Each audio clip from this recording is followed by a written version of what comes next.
guys and gals, never here from Drake Wing Gaming. It's Sunny Mountain Toward the Gaming Drag. Today I'm coming back at you with a Let's Play episode of I Wanna Hug That Gator. So let's go ahead and jump right back in, shall we? Alarm chain, you were up, and let's go! Alright. So, what do you think, Inco? I give a thumbs up and smile as best I can with a full mouth.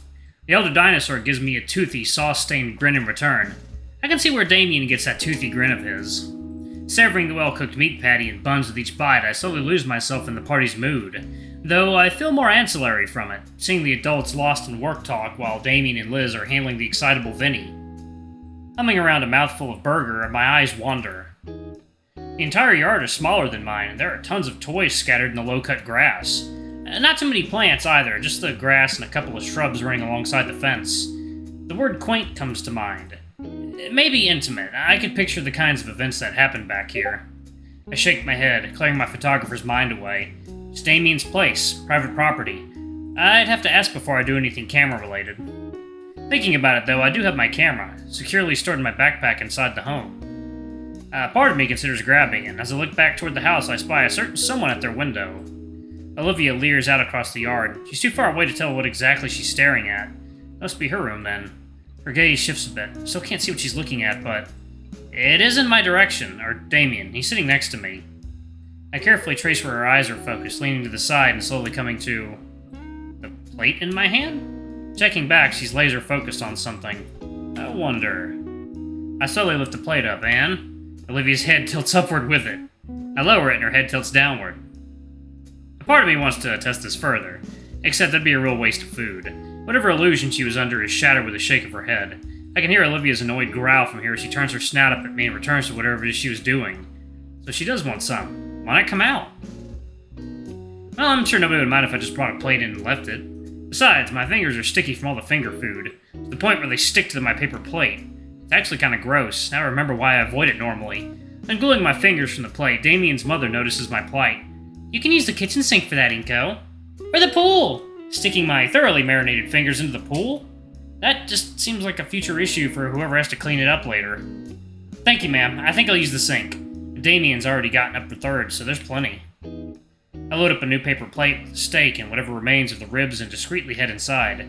Thankfully, the sliding door is partially open. Just enough so that I can use my foot to push it the rest of the way open.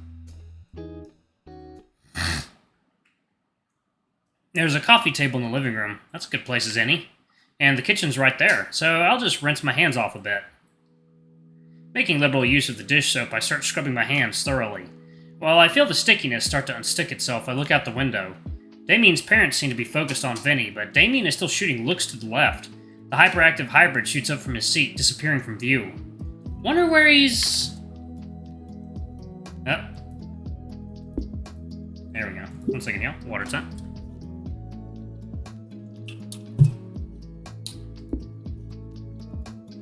Woo! Sploosh! Dang. Clothes still on and all. He was serious about washing his hands in the pool. Man, I could have gone for a dip myself. The AC in here makes a huge difference. It must be 90 degrees out today. There's plenty of soda, so I'm not in danger of dehydration at least. But jeez, I'm only noticing just how warm I still am from stepping inside. I'm surprised there's no steam rising from me. Looks a little red, too. Good thing I didn't bring any sunscreen. Crap. It's not that bad yet. Maybe the pains of some sunscreen around. Nope, they're reptiles, they wouldn't have any. Maybe I'll just have to deal with it. My knuckles start hurting from being wrung so much. The smell isn't gone yet, though. Anyway, should be clean enough to... Both of us are frozen still, locked in a staring contest. The steak shoved in her mouth, she stares like a deer caught in the headlights. She spits the steak back on the plate in her lap and grips the insides of her sleeves. It takes me a moment to collect myself to muster up some conversation. Yeah, your delivery came in. You want a soda with that?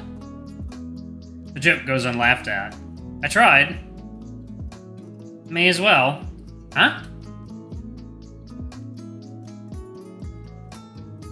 Need to get to the fridge. Oh, sorry. I step to the side to give Olivia enough space. She rolls herself over to the fridge, opens it up, and rummages through. We exchange a few awkward glances to the point that it's palpable in the air. So, what are you doing? Getting a soda? The kid's taking your spot in the swimming pool. That's fine, I'm just gonna go crash in my room. And there's still a party going on outside? I'm busy with art. Stuff. Stuffing the soda can in her coat pocket, Olivia redirects herself and, with a flick of her tail, closes the fridge shut. But what about the party? What about it? It's still going on. And, look, I've got stuff to work on. Even though it's a holiday, it seems like the perfect time to get together with friends and family, and I'm not their family, if you haven't noticed. And I'm not going to be here much longer. That's a new look from her. Was it because of what I said? Olivia? What? There's a couple different things dancing atop my tongue that I wish to say. Some would be too intrusive, especially after what she just said.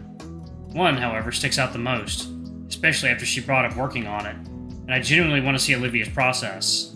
Would you mind some company? What? Seems pretty empty in the house to be by your lonesome, so maybe it'd be nice to hang out.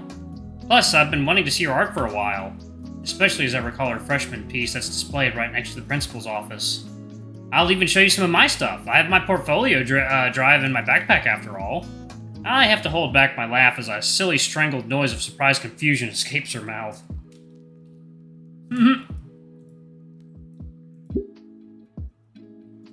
Alright, one second, y'all. Let me crack this other one open.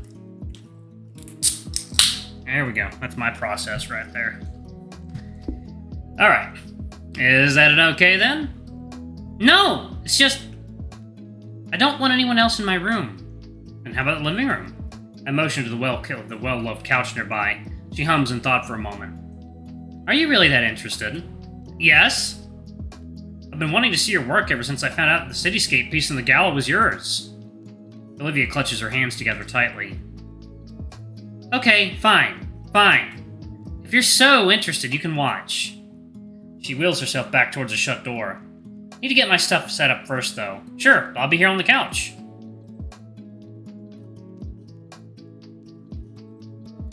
Kind of feel bad for missing out on the party, too, but I doubt I'll ever get another chance like this. Olivia returns with a small easel, already set up with a half-finished painting. She takes a moment to shift herself from her wheelchair to the end of the couch right next to me. She's pretty close to me. I can feel her thigh barely brush against mine, but I'll try to pay it no mind. The painting looks like a bust of a nondescript dino guy. Although with how vibrant these guys are, it could easily be a portrait of someone specific. This isn't that good. She rips the page off and crumples it in her hands. Starting over then? Don't interrupt. She takes a deep breath. The paintbrush nears the canvas, slowly and gracefully, although it's clear her nerves are getting to her.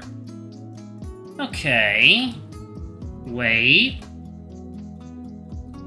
Olivia looks down for a moment before she jerks her head back up, her face gaining a reddish hue. Dude, why'd you scoot so close to me? I didn't. You're the one who sat next to me. Oh. She looks away for a moment, realizing how over the top her reaction was. Olivia then does a double take at me, her brows furrowing. What's wrong with your skin? I was born like this. Shut up, that's not... You know what? Yes, it is. But, I mean, it's... red. Oh, yeah, I think I'm sunburned. As I look over the red splotch on my arm, Olivia raises a hand and touches it. Ow! Why? Jeez, that really hurts. Yeah, it does. I didn't think to get sunscreen on the way over. There wouldn't happen to be any here, right? Point taken. But... there's some of those spiky plants outside. Aloe something, I think.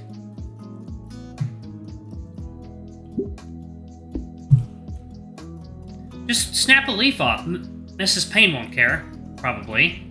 I think I've heard something about that plant before, yeah. Alright, guess I'll give it a shot. I get up and head back out the front door. Lo and behold, there were in fact a number of those spiky plants around. I walk up to the nearest one and carefully grab the leaf in a spot with dull spikes. It bends and snaps off pretty easily. Man, this looks about good enough to eat, but it probably tastes awful. Is it really good for curing sunburned skin?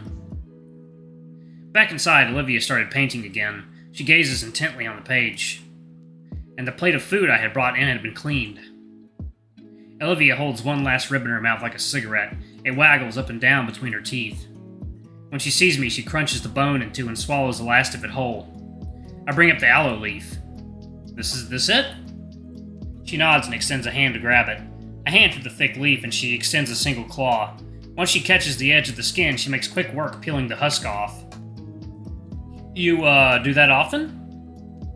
Not me. Sophia uses it a lot to make smoothies for the family and healing salves for Vinny.